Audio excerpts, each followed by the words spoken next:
मुख्यमंत्री अरविंद केजरीवाल के घर के ऊपर लगाया ये आरोप जा रहा है कि बीजेपी के लोगों द्वारा हमला किया गया, उनके गेट पर भगवा रंग कलर वगैरह फेंका गया। कैसे देखते हैं कि केजरीवाल का विरोध क्यों शुरू हो गया है?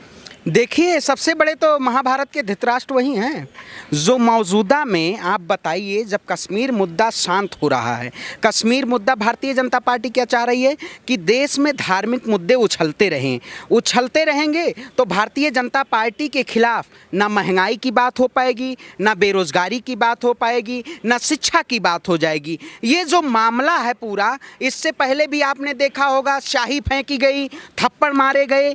तो ये चाह रहे हैं कि हम देश में एक तरफा, जिस तरह से मोदी से भी ज़्यादा खतरनाक इस वक्त केजरीवाल रूप अपना दे रहे हैं, क्योंकि आप जिस तरह देख रहे होंगे धार्मिक मुद्दों को एक कि हमारे दीवार पे देखिए, मुख्यमंत्री का जो घर होता है वहाँ पे सुरक्षा होती है, बहुत सारी चीज़ें होती हैं, ये प्री प्लान सारी चीज़ें कराई जाती हैं। आपने पहले भी देखा होगा, आज जो भारतीय जनता पार्टी है वो तो चाह रही है क्योंकि महंगाई पे ना बात हो, आज डीजल पेट्रोल के लिए सबसे बड़ी लड़ाई कौन लड़ रहा है? देश की जनता लड़ रही है, क्योंकि गरीबों की बात हो, कोई भी आम नागरिक की बात हो, उस पर बहस नहीं हो रहा है। इस वक्त जैसे उत्तर प्रदेश का चुनाव खत्म हुआ है, उसके बाद तुरंत कश्मीरी फाइल्स का मुद्दा आ गया है। अब आप बताइए, गुजरात में चुनाव है तो किस मुद्दे पे लड़ा जाएगा? क्योंकि इस देश का युवा रोजगार मांग रहा है, रोजगार चाहिए तो लाठी मिलेगी, तो वहाँ भी मुद्दा ये कश्मीर फाइल्स भुनाया जाएगा। और केजरीवाल भी जी वहाँ चुनाव लड़ना चाहते हैं। तो ये जो महाभारत का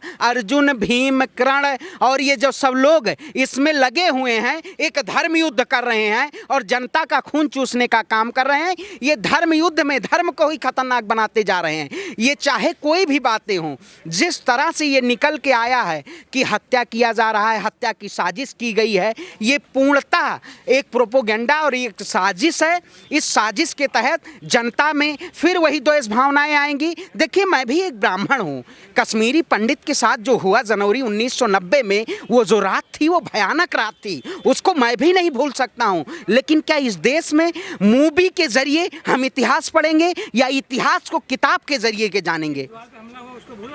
देखिए, भूला जाए, इस देश में एक लोकतांत्रिक देश है और इसमें उस गरिमाई पद पे हैं जो बैठे हुए हैं, वो दिल्ली के मुख्यमंत्री हैं और एक पार्टी के वो राष्ट्रीय अध्यक्ष भी हैं। इसके खिलाफ कड़ी से कड़ी कार्रवाई की जानी चाहिए। आखिर आप बताइए, उतने लोग वहां पे पहुंचे गेट पे, अभी तक उनके खिलाफ कार्रवाई क्यों नहीं हो पाई? उत्तर प्रदेश में जब पेपर लीक हो जाता है तो बाबा जी कहते हैं एनएसए लग जाएगा। क्या मोदी सरकार है? अगर हम जैसे युवा हैं, अगर हम आवाज उठाते हैं तो हमारे ऊपर देशद्रोह लग जाता है। वो जो भगवा के नाम पे, जो इस देश में धर्म के नाम पे फैलाने का काम कर रहे हैं, उनके ऊपर आज देशद्रोह अभी क्यों नहीं लगा? एनएसए क्यों नहीं लगा? अगर हम हक की बात करते हैं तो हमारे ऊपर एनएसए पहले लग जाएगा। लेकिन इस सरकार के ये पूर्णता, क्योंकि मिलन जो लगन नहीं होती तो कल गिरफ्तार कर दिया जाता।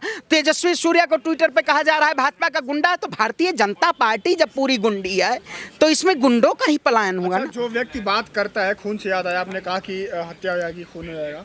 जो व्यक्ति कहता है कि मेरे देश का, मेरे शरीर का एक एक कतरा खून देश के लिए कुर्बान होगा, उस व्यक्ति के ऊपर हमला हो जाना कहाँ तक सही है? भाई, इस देश का नागरिक मैं हूँ, मैं भी हिंदुस्तानी हूँ, मैं भी कहता हूँ अपनी भारत माता के लिए मैं एक एक बूंद का और खून का कतरा जान पे फांसी पे लटकने के लिए तैयार हूँ। इसमें कौन सी बड़ी बात है? अगर भारत मेरा देश, अगर दिल में मेरे भारत बसता है तो मैं कहूँगा ना कि मैं भारत के लिए अपनी जान तक कुर्बानी देने के लिए आज लड़ाई लड़ रहा हूँ। मैं भी लड़ रहा हूँ, भारतीय जनता पार्टी के खिलाफ लड़ाई हम भी लड़ रहे हैं, देश की जनता लड़ रही है। तो इसमें कोई बड़ी बात नहीं है। अपनी वही है, फिर राष्ट्रवाद की बात करेंगे, मतलब भारतीय जनता पार्टी में जो रहेंगे राष्ट्रवाद हैं, बाकी राष्ट्रवाद नहीं है। तो राष्ट्रवाद सबके दिल में बसता है। हम भी दिल्ली में जितना काम धाम हुआ है शिक्षा को लेकर के, चाहे बसें फ्री कर दी है महिलाओं के लिए, बहुत सारा काम है, तो काम तो कर रही है ना आम आदमी पार्टी। भाई, अगर वो सरकार आज फ्री ना लाई होती, यही दिल्ली में सबसे पहले फ्री की बात हुई थी, आपने फ्री का कहा, आज पूरे देश में शिक्षा फ्री की नहीं बात हो रही है, 5 किलो राशन की बात हो रही है।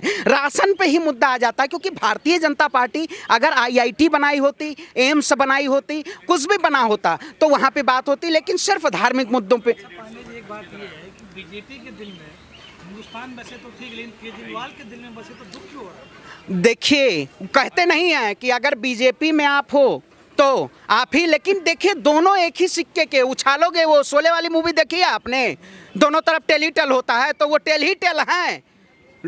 2012 आंदोलन कौन था, उसके पीछे अंपायर कौन खड़ा किया था? भारतीय जनता पार्टी सामने नहीं आई। में जान जा सकती थी का? देखिए आप बताइए, मैं कहता हूं हमारे ऊपर भी अगर हमला हो तो इसके लिए प्रत्येक नागरिक का अधिकार है कि वो अपनी सुरक्षा ले सकता है, चाहे वो देश का प्रधानमंत्री हो, चाहे एक बाबा हमारे गरीब हो या कोई भी हो, सबको हक है। अगर किसी के खिलाफ गैर संवैधानिक तरीके से हमला होगा तो उसके खिलाफ कार्रवाई होनी चाहिए। लेकिन इस देश में मैं कहता हूं मुद्दों को दबाए जाने के लिए बहुत सारी प्रोपेगेंडा फैलाया जा रहा है भारतीय जनता पार्टी के द्वारा। सीबीआई जांच होनी चाहिए इसकी। मैं कहता हूं जो दोषी हैं उनको आप गिरफ्तार कीजिए। कल से कार्य ये हुआ है, इतने बड़े बड़े सारी चीजें आ गई, लेकिन अभी तक क्यों नहीं गिरफ्तारी हुई किसी के? खुलासा कर रहे हैं आपकी बीजेपी और आम आदमी पार्टी दोनों एक। बिल्कुल भाई, मैं कहते हैं विचारधारा कौन सी, जिस तरह से मैं कहता हूं 2012 का आंदोलन रामलीला मैदान में, उस आंदोलन थे अन्ना आंदोलन में, उसके पीछे जो फाइनेंसिंग कौन थी ये भी आपको सोचना है। 2000 जब यहाँ सरकारें बनी तो देखिए धर्म का मुद्दा हम ये नहीं कहना चाहते। देखिए अब सेकुलरिज्म, भारत एक सेकुलर राष्ट्र है, यहाँ सिर्फ वही धार्मिक मुद्दे उठाए जा रहे हैं, सिर्फ धर्म का मुद्दा ही उठाया जा रहा है। तो जिस तरह से देखिए ये राजनीति ये बहुत बड़ी, क्योंकि ये चाह रहे हैं कि हमें कहे कि हम विपक्ष में, देखिए क्योंकि उनके पास कोई विचारधारा नहीं है, कोई भी हो। जो सरकार आज विपक्ष में, क्या कहा उन्होंने, नितिन गडकरी का आपने बयान देखा होगा, देखा आपने सुना? पत्रकार महोदय, इस वक्त क्या चल रहा है मीडिया में? इस वक्त चल रहा है पाकिस्तान में तख्ता पलट हो रहा है, लेकिन हिंदुस्तान की जनता का तेल निकल रहा है, ये बात नहीं हो रही है।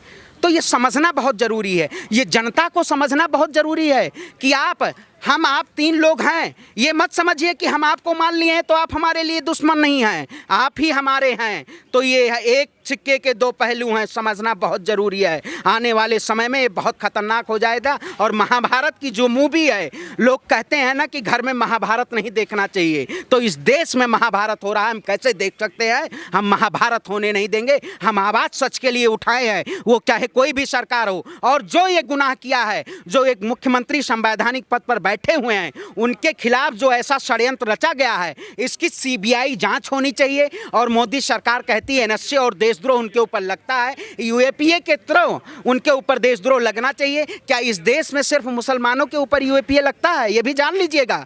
जो घगवा गमछा डाल लिए तो यूएपीए नहीं लगेगा, ये भी आपको पता होना चाहिए। हाँ, डरता है भाई, वो दूर भागता है 7 किलोमीटर। जब प्रदेश का एक मुख्यमंत्री सुरक्षित नहीं है तो देश का आम जनता से कैसे? अरे भाई, भारतीय जनता पार्टी के नेता देखो थार चढ़ा दिए, वो सुरक्षित हो गए। कैसी बात कर रहे हो आप? थार चढ़ा सुरक्षित है ना? देश के 750 किसान शहीद हो गए आंदोलन में, मोदी जी बैठे हुए हैं सत्ता में, और कश्मीरी फाइल्स आ रही है। पुनर्वास 2 तारीख को मोहन भागवत जी की घाटी में मीटिंग भी है, आपको पता है? घाटी में मीटिंग है, सभी कश्मीरी पंडितों को बुलाया जाएगा, उनको क्या चाय और नाश्ता करा के भेज दिया जाएगा। भाई हम इस देश के नागरिक हैं, सच के लिए आवाज़ उठाएं। हमें 4 बार जेल हम भी जा चुके हैं, लेकिन हम आवाज़ उठाने से नहीं डरते हैं। जो सच्चाई है उसका उजागर होना चाहिए, चाहे जो सरकार हो।